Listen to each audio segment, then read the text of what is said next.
Hi everyone. Today I'm coming into you breaking all the rules, and I am coming back from a hiatus with a tag that I came up with. Popped into my head just yesterday all of a sudden, and I was like, I want to make this a thing.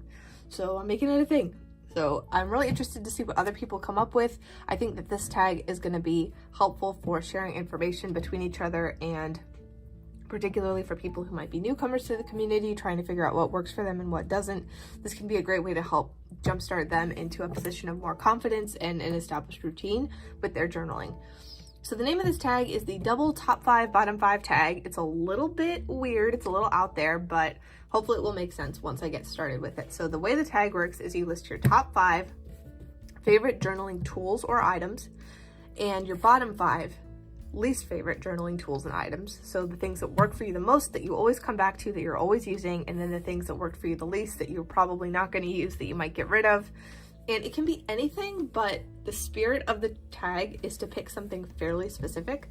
So it needs to be like probably a brand and like at least a line within the brand. So you could say like a zebra mild liner, but like you probably wouldn't say like highlighters, you know what I'm saying? So, or zebra products, you know, it needs to be sort of specific.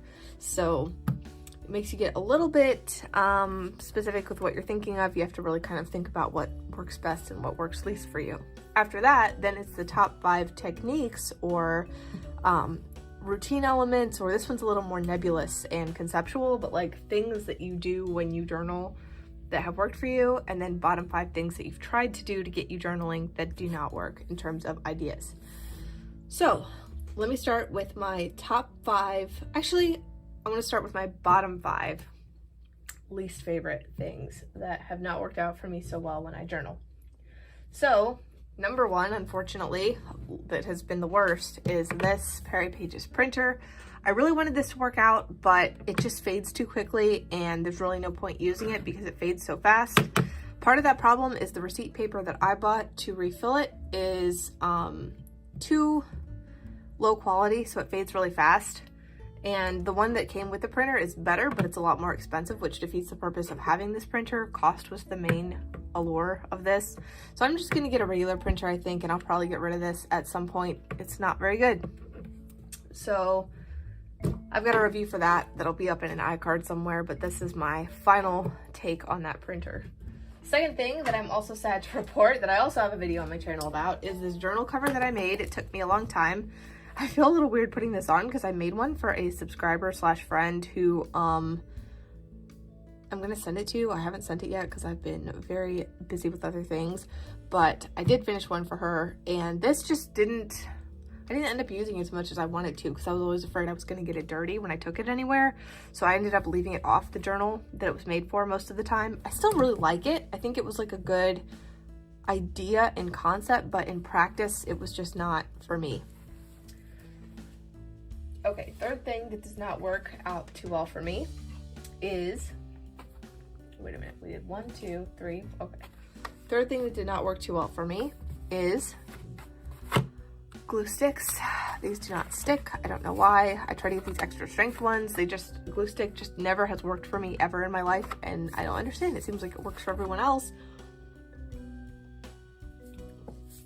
Maybe I just need to be taking even more time with it and just really making sure I cover the entire back of whatever it is with glue, but that's so time consuming that I just I don't care about that. I really like well, anyway, I'll get into it later.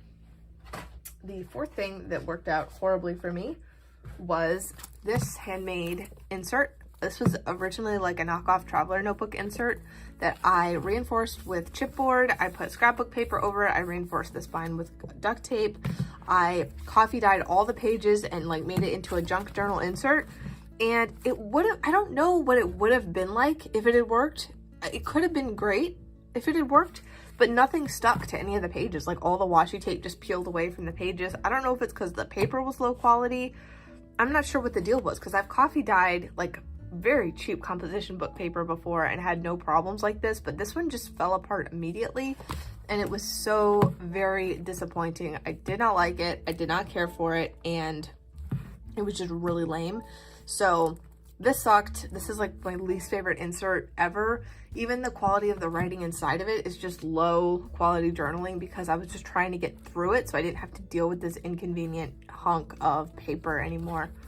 Real letdown because I think it looks really pretty. Like, I really think this is beautiful. I mean, I really did put my heart and soul into it, but it just did not work out.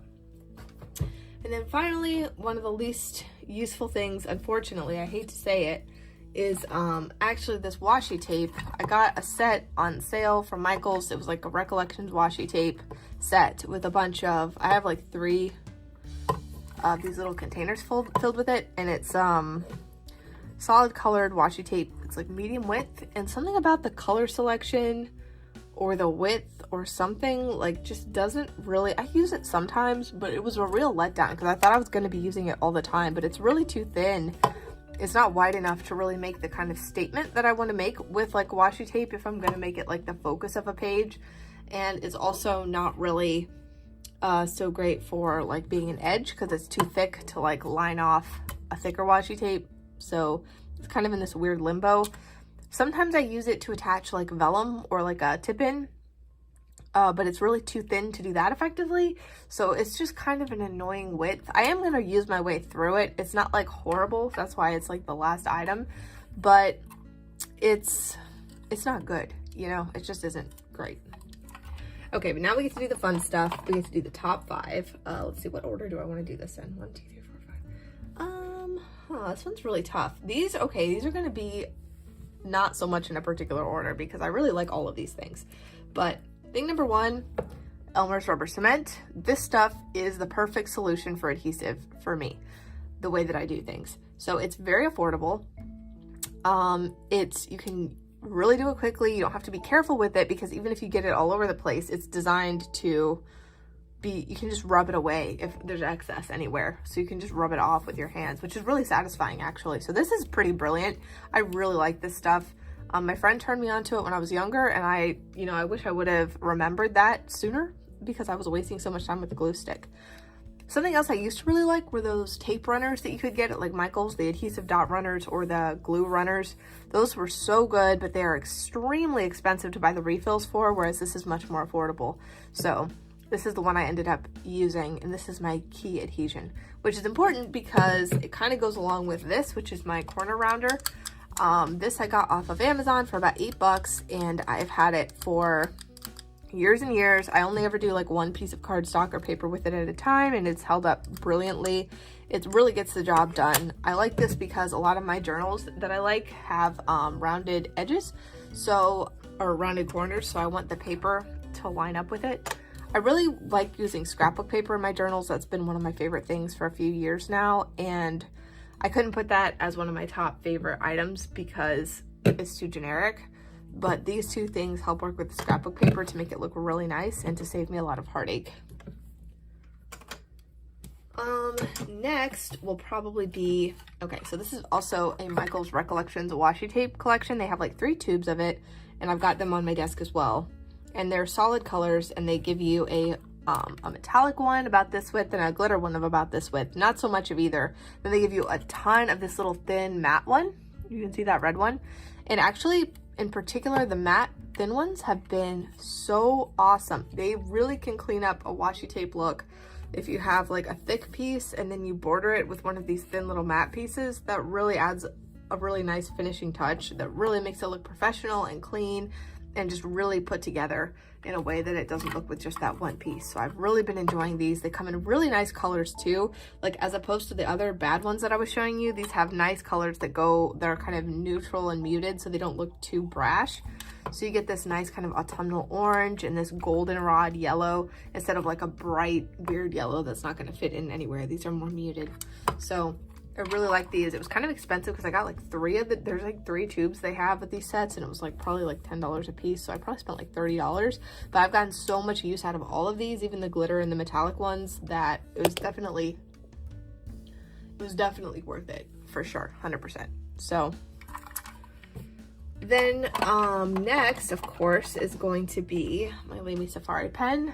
I love these. I have 6 of them, but this one is my favorite in terms of how it looks. That's why I chose this one. I don't really have a favorite order, but this one is the Vista, so it's clear, you can see through it, which is really awesome. And this one I have Monteverde Mandarin Orange loaded into it. And I just really like these pens. They're affordable, they write smoothly, they're easy to use. It's just like a no hassle fountain pen that is just nice, you know? I just really like it. It's always been there, it's always been reliable. All of them have been really easy to use and fun to use, so definitely a staple. I always use these when I journal, when I can. They're in my staple pencil case that comes with me everywhere. And then finally, you guys may have been able to see this coming, but my favorite journal of all time, the Markings by C.R. Gibson journal. This is just one example. I have so far filled 5 of these, and I am going to continue to fill more because I love them. These are the leatherette journals. They have I really love what they're made of, how simple they are. You can decorate the cover however you want. I love that they have the band, they have a pocket in the back, and a built-in bookmark. The pages are rounded, they are the perfect size. The binding is Smithstone, so it actually has several signatures. You can lay it flat with very little issue, which is really nice.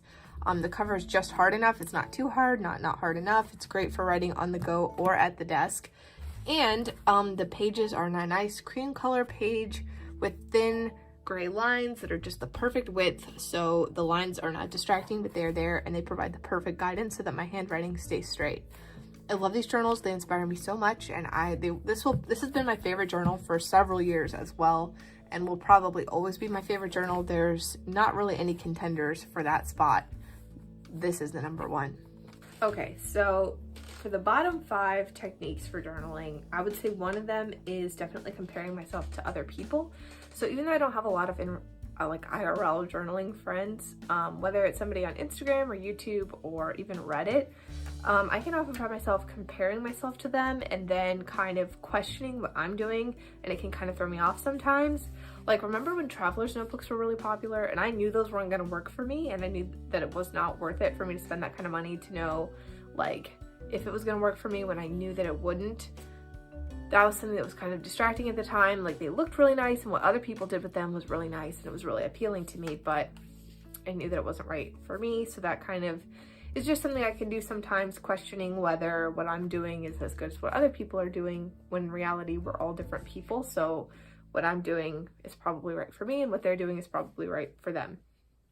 Something else would be along those lines would be perfectionism, which is just an all-encompassing concept of trying to make sure my pages look a certain way, or getting upset if I make a typo and have to scratch something out, or, you know, being disappointed in a layout that didn't turn out the way I expected, because my pages aren't to be perfect. They're not for art or for Instagram or for other people to look at, or even really for me to look at. They're just there so that I can have the therapeutic benefits of journaling without being overwhelmed by just a blank notebook. So if I ascribe more value to it than that, sometimes it can be very artistic and beautiful to look at, but if I make that the priority, then I start to lose the benefits of the actual act of writing itself. Something else would be putting a video on in the background while I journal. So this is something I used to do a lot.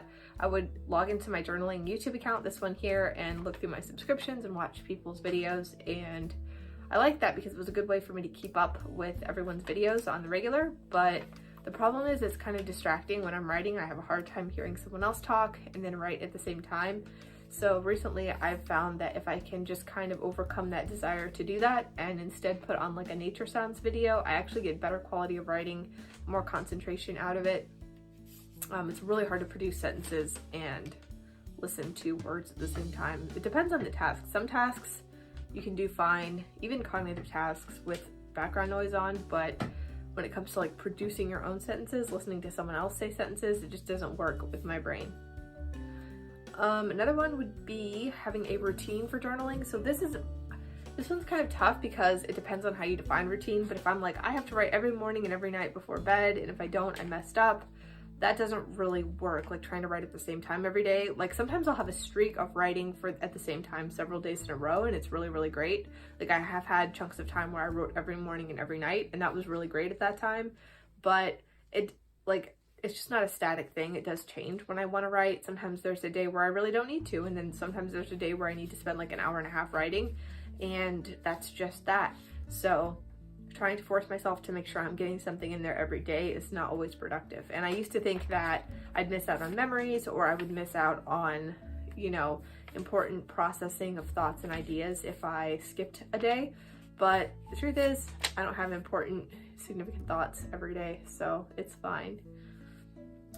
Finally, the last one, and I'm sure a lot of you can relate to this, is journaling prompts do not work for me. I hate them. If I am looking for a journaling prompt, I'm desperate. I've been in a slump, and it's not going to work because these prompts are written by other people who have decided what they think would be interesting to write about, and usually that doesn't line up with what I would think would be interesting to write about. So a way to overcome this is you could come up with your own journaling prompts that are based on what you actually are interested in writing about, and that might be able to help.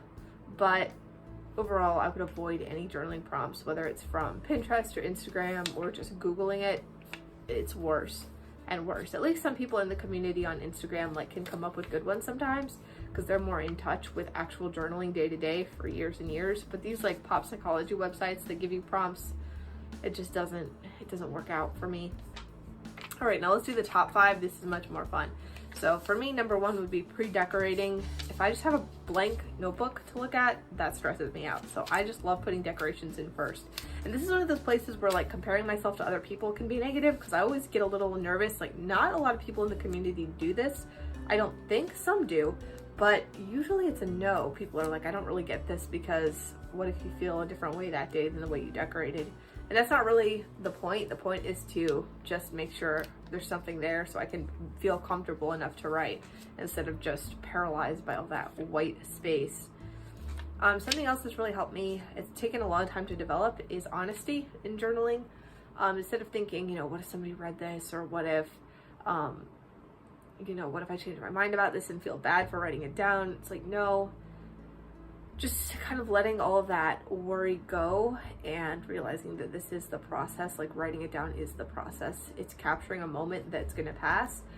That's really helpful to me because it's let me let go of some of my inhibitions and really write down what I'm really thinking, even if it's not comfortable. And it's helped me come to grips with things that seemed scary before I wrote them down. And then once I write them down, it's like, oh, this isn't actually that scary. I can beat this, or I can overcome this, or this is silly. I didn't even need to worry about this.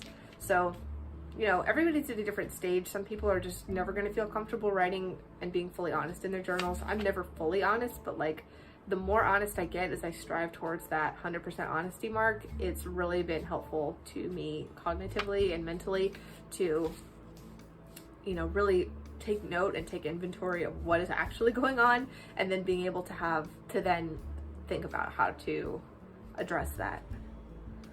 Having a drink while I'm journaling. Of course, everyone's gonna say this, right? This is my peppermint mocha for today. So good. Having a beverage of any kind, whatever it is, anything other than water, while you're journaling is great because it kind of gives me a reason to stay seated. It's like a nice sensation so I don't get impatient, like I have other stuff to do. I can really sit down and get meditative in that moment with my journal and really just write. And that's a quality that I think is important to have for me when I'm writing, because if I'm thinking I have to go off somewhere or go do something else where there's a time frame on it, then it's when I really lose myself and just write everything that I have in my head down. Those are the best sessions because that's when I find out the most. That's when I like lose the most anxiety because I've really worked through everything and seen it all on paper. And I just feel so much better when I do that. That's really helpful to ground me and keep me calm. It's so transformative and important. In fact, that's my next one, is taking my time when it comes to journaling. Is, this happened the other day. Is I was at my boyfriend's house, but he was like off doing something in another room, and I was just hanging out there and writing in my journal, and he came, he finished what he was doing, came over, like started, interacting with me and stuff, and I was like, no, just hold on a second, let me finish and stuff, I'm almost done, and I didn't rush myself. And beyond even just situations like that, if you feel like you're wasting time or indulging yourself too much journaling, you're going to feel like you need to rush through it. If you feel like what you're writing isn't important, you're going to rush through it. And for me, like realizing I need to take my time, and that means, yes, journaling is something that is a priority today. Like I know other people may not understand that. They may be like, why are you like indulging yourself like that? Like you're having fun and just doing crafts and stuff that you like. that's a priority. It's important for my mental health to sit down sometimes when the urge strikes and to actually really sit there and take like time, like maybe 30 to 45 minutes to just write. And other people might not get it, but that doesn't matter because I know what I need to do. And yeah, just the other day writing so much, everything I had on my mind really eased my mind, helped me relax and feel so much more calm about things that had been on my mind that had been making me anxious. And I just realized after I journaled that like the answers were there in my brain. It's just I hadn't taken the time to go in and pull them out. Finally, being picky with my journals and the supplies that I use. Here's something that doesn't work too well. It's like forcing myself to use a journal that I don't want to use, and like being really ruthless with journals. Like when I pick one out, is this gonna work for me? Like I can usually tell right away if it's a candidate for being a journal. And I have a lot of blank journals, but they are like, a lot have been weeded out. And you know, the ones that I have, they're there because I know that they're going to work for me. Because if I'm sitting there with a journal I don't like, that's just going to be another distraction. It's going to keep you from doing what I need to do in that notebook. So that's my bottom 5 and top 5 techniques. I can't wait to see what you guys come up with. I really hope a few of you do this tag because I just really want to see what other people have to say along these lines. I will see you later.